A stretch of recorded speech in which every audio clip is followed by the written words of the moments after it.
Angel's barking because the neighborhood dog's going crazy, so they're all greeting each other. You hear that? Okay, but I put her back inside because she's disturbing my video.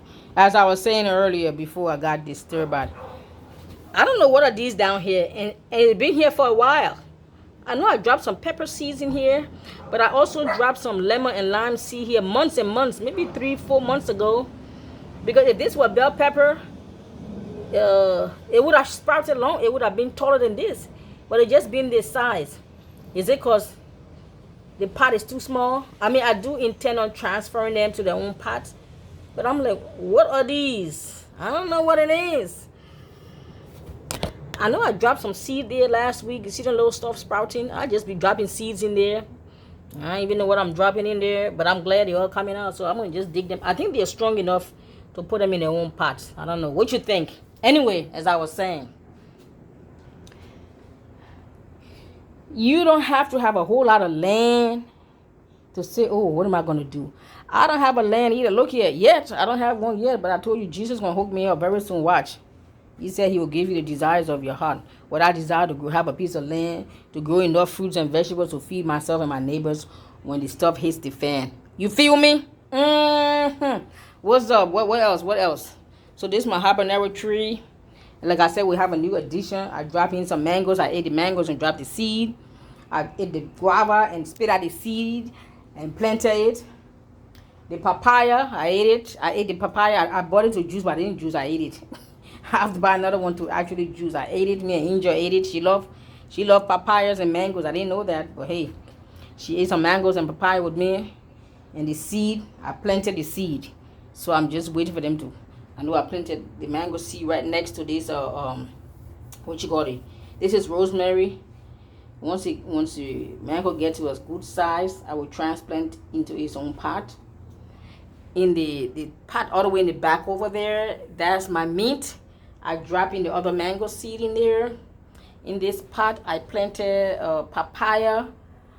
The people call it, American call it papaya, Africans call it pawpaw. And then I planted I'm not sure, I think I planted the guava here. I think this is the guava sprouting up. You see there? You see there? Yeah, I think that's the guava I planted there. I know I planted guava. More harvest, you guys. So I harvested my basil and mint. See my basil? That's a lot of.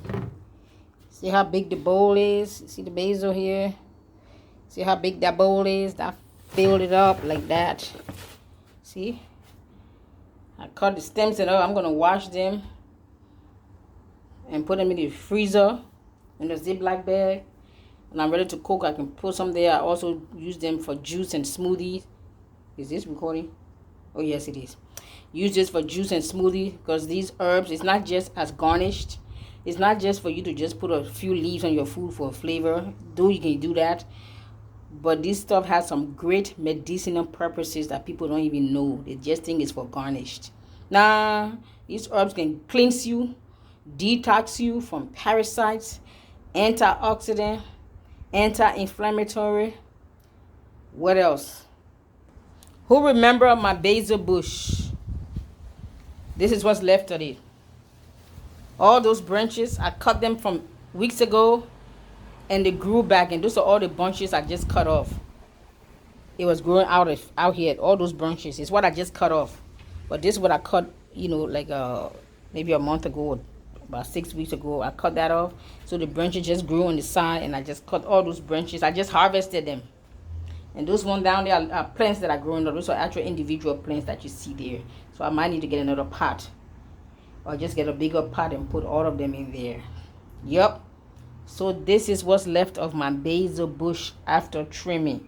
Or should I say after harvesting. Not trimming. These are harvests. You like? Yep. My pepper trees. And these are my pepper trees. I was only able to get 8 peppers out of that pepper tree I just showed you. And 2 little beets from the beet pot. And this is my little helper from the garden. But I put her back inside because she likes to disturb me. When I'm on the video, you can hear her in the background. Right, Angel? I know you like the sound of your own voice. So here's my garden after harvest. It's nice and sunny out today. I'm hoping to get another harvest before November, December. It's possible if the weather stays like this. If it stays nice and sunny at a steady 75 degrees, I should definitely get another harvest or two. Now, Mr. Tomatoes there, I have not gotten any harvest, but I see a lot of flowers on him. So hopefully he will pick up he will speed up the process. My habanero bush, I have not gotten any harvest off of it. And it's not because of the tree. It's because of late planting. Because the weather, in the early part of September, February, March, April, the early part of this year, the weather was outrageously crazy. One day was hot, the next day was 20 degrees. So when I planted the seed, I think the seedling was kind of confused. Should I grow? So it kind of stunted the growth. That's how come I seem to have a late harvest for my habanero trees and my tomatoes. Because these guys, by now, in September, I don't have, in the past, when I've been doing this for the past 5 years, by this time I would have harvested at least 3 or 4, 5 like baskets of peppers from the peppers and the tomatoes. So even my beet, but I'm even surprised the garden, at least I grew something, because the way the weather was so crazy this year, I was really kind of discouraged, but I still went ahead and planted some seeds. I was not expecting much harvest because of the fluctuation of the temperature, cold, hot. But anyway, something came out. You see my bell peppers, how they were so pretty. See all my basil. I got some basil. I was able to harvest a handful of collard greens is on the bottom, and a handful of mint is on the bottom. But the basil was most of my harvest. The branch, the stems, and everything, I juice them, eat them, cook them, bake them. I have made some nice homemade pepper sauce. You can taste the basil. So looky here. And people ask me what kind of fertilizer you use. Well, I buy the regular fertilizer from the store. But since I heard on the other kind of news, they've been closing all the fertilizer plant. Well, I went to search on YouTube and I found some people who gave me some brilliant idea, and I've been using that. All my kitchen scraps, anything that is food products, even newspaper and paper towels, I've been saving them, and I just bury them in the middle of each of my pots.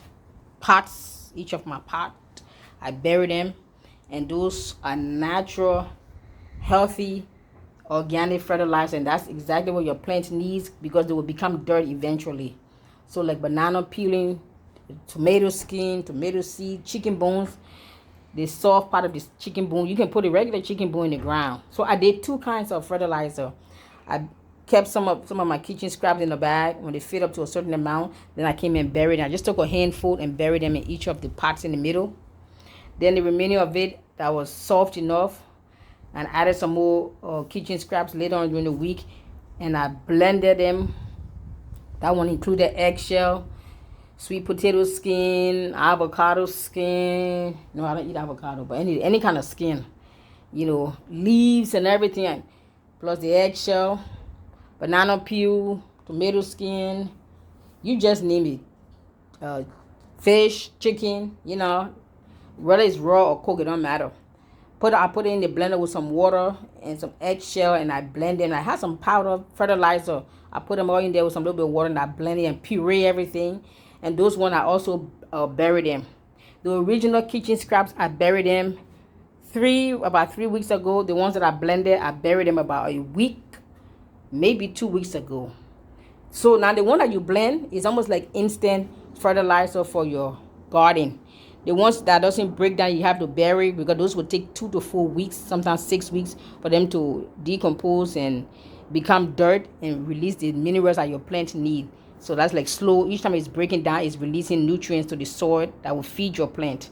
That's the one you bury without blending. The ones you blend is almost like instant minerals and nutrients. I forgot to show you guys my okra tree back here. He was struggling to grow, but once I fed him, look, within 2 weeks, I got 2 okra right there. He was struggling, but once I started burying kitchen scraps and I blended some of the kitchen scrap and buried it, I came back the next day. I was like, what? There was even no flowers, and I came back 2 days later. I was like, what? We got flowers? What? Then a week later, it's like, what we got? My neighbor's going to think I'm crazy. You see there? I think there's more flowers there somewhere. You see that? Oh my goodness. Uh-huh. Look at here. If you got a land and you don't let your land feed you, you can feed your land and your land can feed you. How you can feed your land? I just told you, take your kitchen scraps, bury it. You're going to feed the soil. You're going to give the soil all the minerals and nutrients it needs. And then the land can feed you when you drop in some nice seeds. Hello, somebody. Anyway, leave your comments, your suggestions, your ideas. Let's all begin to share ideas. This is not a one-man show, one-man game. I know some people left some comments on my very first video that they want to learn how to garden. Yes, I'm gonna have to make a video because I've been doing this for 5 years, so I should be some kind of expert. What you think? I still don't call myself an expert, but the little bit I've learned, I'll make a video, patio container garden 101, 102, and blah blah blah blah. Bless you. And please do me a quick favor. It won't hurt you if you just hit subscribe, if you just hit the like, and if you just hit the share, and to help me grow this, I will appreciate it. I'm trying to develop this channel, and it's going to be called Dagnet and Angel Adventure, or is it Angel and Dagnet's Adventure, or is it Adventures? Where are the grammar police when I need you? Thank you. Leave your comments in the section. All my grammar police, I miss you.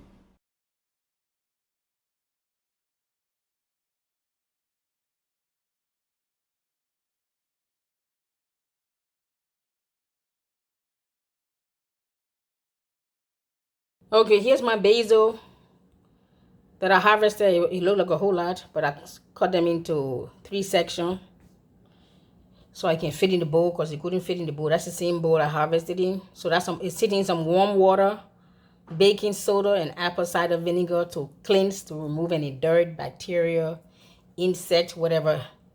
Even though I didn't spray, everything is organic. I didn't spray, but still, it's outside. Things can fly about and touch it, if you know what I'm saying. So it'll sit here for 5 or 10 minutes in baking soda and apple cider vinegar. Then I will rinse it 2 or 3 times with just regular water, and I will shake as much water as I can shake off of it, and put it in the Ziploc bag, squeeze the air out of it, put it in the freezer. If I need to cook, bake, make my juice or smoothie, guess what? Take a pinch of it.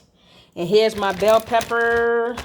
Remember those 8 bell pepper that I picked off the trees on my patio garden? I did the same thing. I washed them. You must get all your groceries you get. Even though I grew my own, I still wash them. You must wash all your vegetables and your fruits like that. Apple cider vinegar and baking soda helps to kill any kind of bacteria, salmonella, any kind of bacteria and anything. Because especially if you're eating them fresh, like you make juice and smoothie in my case, anything's on it, you don't wash it properly, you're going to get upset stomach, you might throw up, you might think juicing is bad for you, but it's not. You just didn't wash it properly. So I washed them properly. I soaked them in apple cider vinegar and warm water for my first 5 or 10 minutes. Rinse it out with regular tap water 3 or 4 times. And it's going, this is in a Ziploc bag. This is freezer safe. It's going in a Ziploc bag, and I keep these bell peppers in there. If I want to cook, do smoothies, juice, I take a pinch of it. You see? This is the same thing. You're going to go to the supermarket and buy frozen vegetables, frozen vegetables pretty much. Frozen bell peppers, frozen vegetables. Well, you can make your own. So these are going to be my own frozen vegetables. And I'm going to enjoy eating them. You know why? Because I know what's inside of them. How they were planted. And these were all planted from seed to harvest. Thank you.